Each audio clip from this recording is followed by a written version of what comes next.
Europe, the birthplace of automotive legends. Mercedes, BMW, Audi, Peugeot, Renault.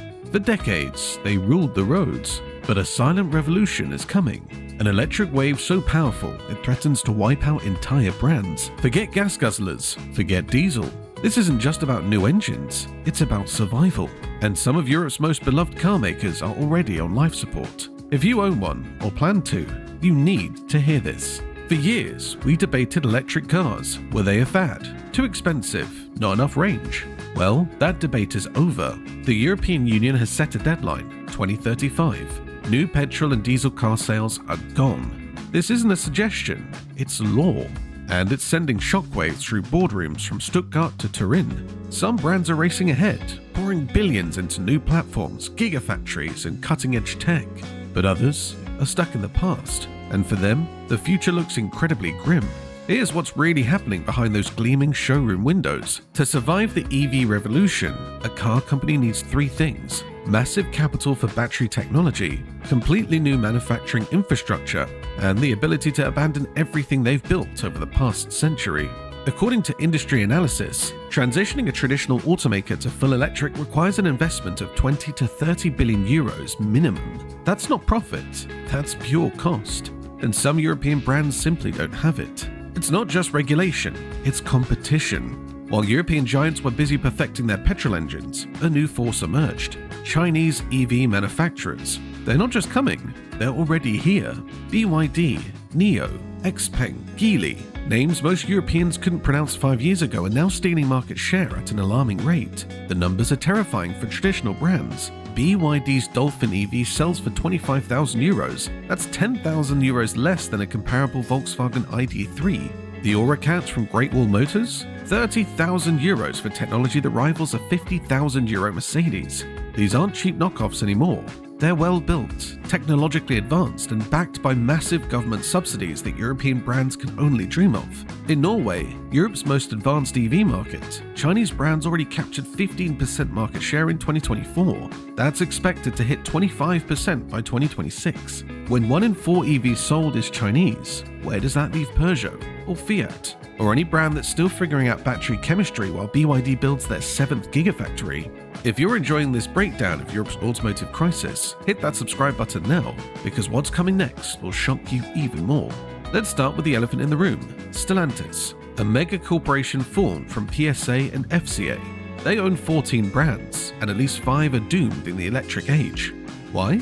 Because Stellantis is trying to electrify Peugeot, Citroën, Opel, Fiat, Alfa Romeo, Lancia, DS, Chrysler, Dodge, Jeep, Ram, Maserati, Vauxhall, and Abarth simultaneously. That's impossible.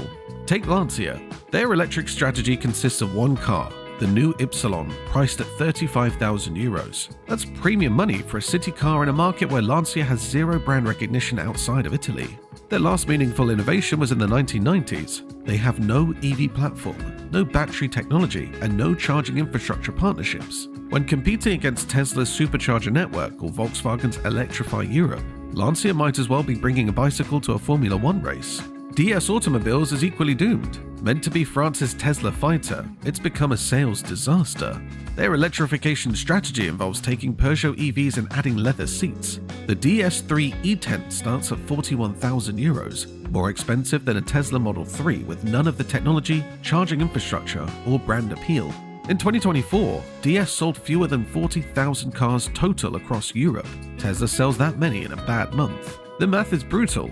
Industry experts estimate each brand needs to sell at least 200,000 EVs annually to justify platform development costs. Lancia sells 30,000 cars total. DS sells 40,000. These brands are already zombies. Stellantis just hasn't pulled the plug as yet. Italian brands face a unique disaster. Alfa Romeo and Maserati built their reputations on emotional, soul-stirring engines. The Busso V6, the Ferrari-derived V8s, these weren't just motors, they were musical instruments. Now they must convince buyers to pay premium prices for silent electric boxes. Good luck with that. Alfa Romeo's Tonale PHEV was supposed to herald their electric future. Instead, it became a sales flop, moving just 23,000 units in its first year, far below the projected 60,000. Why? Because at 48,000 euros, buyers can get a BMW X1 PHEV with better technology, superior build quality, and an actual charging network. Alfa's planned EV-only lineup by 2027 now looks like a fantasy. Maserati's situation is even worse. Their Grecale Folgore, their first proper EV, starts at €110,000. For that money, you could buy a Porsche Taycan with better performance, proven reliability, and a brand that actually understands electric powertrains. Maserati sold just 6,500 cars globally in early 2024. That's not a mistake. 6,500 cars. Porsche sells more Taycans alone. The core problem? Italian brands sold emotion, not technology. In the EV world, emotion comes from acceleration figures and charging speeds, not exhaust notes. When your entire brand identity revolves around something that no longer exists, you're not evolving, you're dying. French automakers pioneered many automotive innovations, but they're catastrophically unprepared for electrification. Renault gets credit in the early Zoe, but look deeper and the cracks show everywhere. Citroen's electric strategy is a masterclass in how not to compete. The EC4 starts at €36,000 with a real-world range of 220 kilometers. Meanwhile, MG, yes, the Chinese-owned MG, sells the MG4 for €28,000 with 350 kilometers of range. When a British brand owned by SAIC offers better value than France's volume manufacturer, something is fundamentally broken.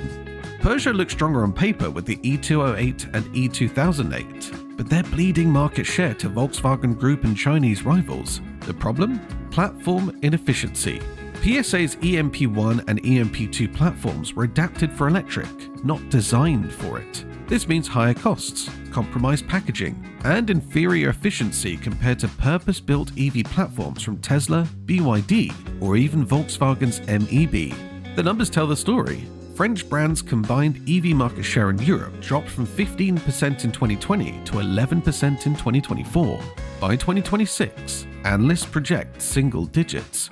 When your home market abandons you for Chinese alternatives, survival becomes impossible. Smaller European brands face an even grimmer reality. Seat, now trying to hide behind the Cupra Performance badge, illustrates the problem perfectly. Their first dedicated EV, the Born, a rebadged VW ID.3, sold just 24,000 units in 2024.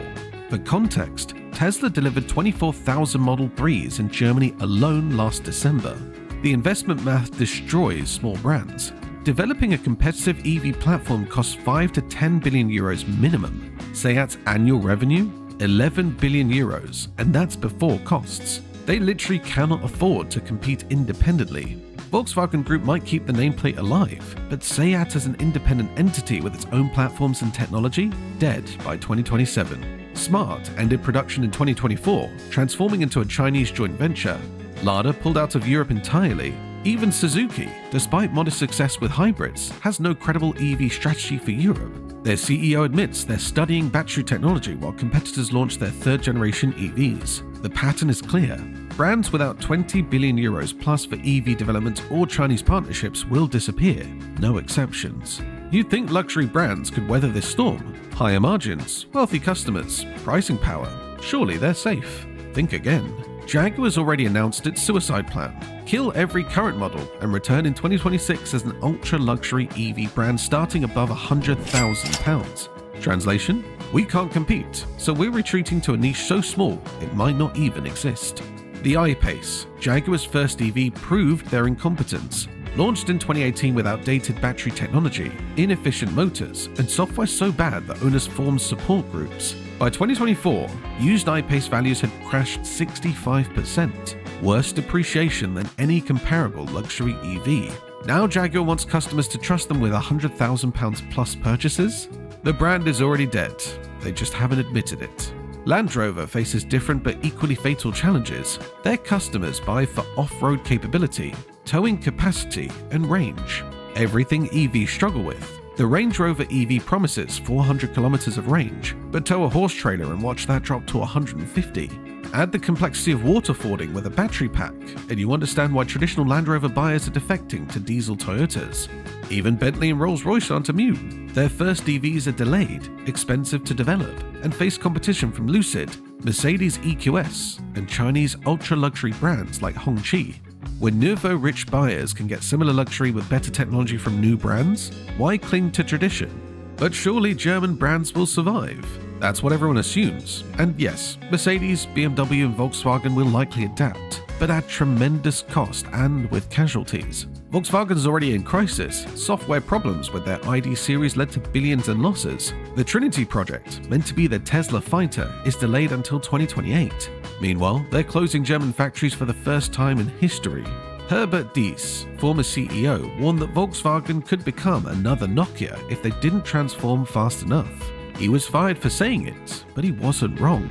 BMW is better positioned but not immune. Their Neue Klasse platform won't arrive until 2026, giving Tesla and Chinese brands 3 more years to dominate. The traditional BMW buyer, someone who loves straight-six engines and rear-wheel drive dynamics, might not embrace silent electric SUVs at €80,000. Mercedes split itself into 3 divisions, essentially admitting they can't be everything to everyone anymore. The EQ lineup is competitive but expensive to produce. The EQS, their flagship, starts at €110,000 but sells in tiny numbers compared to the S-Class it's meant to replace. German brands will survive through sheer financial might and engineering capability, but they'll be fundamentally different companies, and smaller German brands like Alpina already being absorbed or discontinued. Here's what nobody is discussing. Europe doesn't control EV supply chains. China produces 75% of global battery cells. They control 90% of rare earth processing. They dominate electric motor production. Every European EV maker depends on Chinese suppliers, while Chinese brands are vertically integrated. When BYD builds an EV, they make their own batteries, motors, and semiconductors. When Stellantis builds one, they buy batteries from CATL, Chinese, motors from various suppliers, mostly Asian, and pray the supply chain holds. This dependency means European brands face higher costs, less control, and constant supply risk. The semiconductor shortage of 2021 to 2023 was a preview. European brands waited months for chips, while Chinese brands, with domestic suppliers, kept building. As EV demand explodes, this disadvantage becomes existential. You can't compete when your rival controls the components you need. Tesla's supercharger network wasn't just smart, it was survival. European brands assumed public infrastructure would magically appear. It didn't. Now they're scrambling to build networks while Tesla opens its chargers to all brands, making money from competitors' customers. Ionity, the joint venture between major European brands, has just 3,000 chargers across Europe. Tesla has 40,000. Chinese brands are partnering with Shell, BP, and others to build networks faster than traditional automakers can react. When NIO can battery swap in 3 minutes while your Peugeot needs 45 minutes to charge, which would you choose? Traditional dealers are another noose around European brands' necks. EVs need minimal servicing, no oil changes, fewer brake replacements, less maintenance revenue. Dealers make 50% of profits from service. Remove that, and the traditional dealership model collapses. Tesla and Chinese brands sell directly, capturing full margins and controlling customer experience. European brands remain locked into dealer networks that actively resist EVs because they destroy profitability. This structural disadvantage costs billions and slows adaptation. If you own a car from any brand mentioned, you face immediate depreciation risk. Why? Because uncertainty kills resale value. When buyers wonder if a brand will exist in 5 years, they discount heavily. We're already seeing it. Jaguar F-Type's losing 60% in 2 years. Alfa Giulia's dropping 55%. DS models becoming virtually unsellable. For those considering a new car, the calculation is stark. Buy from a dying brand and watch your investment evaporate. That €50,000 Maserati Grecale could be worth €20,000 in 3 years if Maserati retreats to ultra-luxury only. The €35,000 Lancia Ypsilon might be worth €10,000 if Stellantis finally pulls the plug. Parts availability becomes critical. When Saab died, owners faced months-long waits for basic components. When Rover collapsed, specialty parts became unobtainable. Now imagine that happening to your daily driver while you're still paying the loan. Based on current trajectories, here's when brands hit critical failure points. 2025 to 2026, Lancia, DS, and Seat face existential decisions. Without dramatic intervention, they'll either merge into parent brands or cease meaningful operations. 2027 to 2028, Alfa Romeo, Maserati, and Jaguar either complete radical transformations or effectively exit mass markets. Their survival depends on finding sustainable niches. 2029 to 2030, second wave begins. Brands like Citroën, Fiat, and even Mazda Europe face elimination or Chinese partnerships as EV transition costs exceed capabilities. Post-2030, only brands with successful EV platforms, charging infrastructure, and sustainable business models will survive independently. The rest become badges on Chinese platforms or historical footnotes. Some brands will adapt. Volvo, already Chinese-owned, leverages Geely's EV technology while maintaining Swedish design identity. Renault partners with Nissan and potentially Chinese firms for battery technology. BMW and Mercedes use financial strength to develop competitive platforms, though at tremendous cost. But adaptation means fundamental change. The Porsche that survives won't sound like a 911. The BMW that continues won't offer manual transmissions or straight-six engines. These brands will exist in name, but not in spirit, a different kind of death. For investors, workers, and communities depending on these brands, preparation is critical. Retraining for EV manufacturing, diversifying investments away from dying brands, and recognizing which companies have genuine transformation plans versus marketing speak. This isn't speculation, it's mathematics. The cost of EV transition, Chinese competition, supply chain realities, and infrastructure requirements create an equation many European brands cannot solve. We're witnessing the largest automotive extinction event since the 1920s, when hundreds of brands consolidated into dozens. Your next car purchase isn't just about features and price anymore, it's about betting on survival. Choose wrong, and you own an orphan. No support, no value, no future. Choose right, and you're part of the electric revolution. The brands that die won't go quietly. There will be promises, pivots, and partnership announcements. Government bailouts might extend some lifelines, but fundamental economics don't lie. When transformation costs exceed company value, when competitors offer better products at lower prices, when your entire identity opposes market demands, death becomes inevitable. Which brings us back to that EU deadline, 2035. For many European brands, that's not a target, it's a tombstone date. The revolution isn't coming, it's here. The only question is whether your favorite brand joins the winners or becomes another casualty in the graveyard of automotive history. Don't forget to subscribe for more insights that could save you from financial disaster. And check out our next video on the Chinese brands about to dominate Europe, because understanding tomorrow's winners is just as important as recognizing today's losers. The automotive landscape you've known for your entire life is disappearing. Make sure you're prepared for what comes next.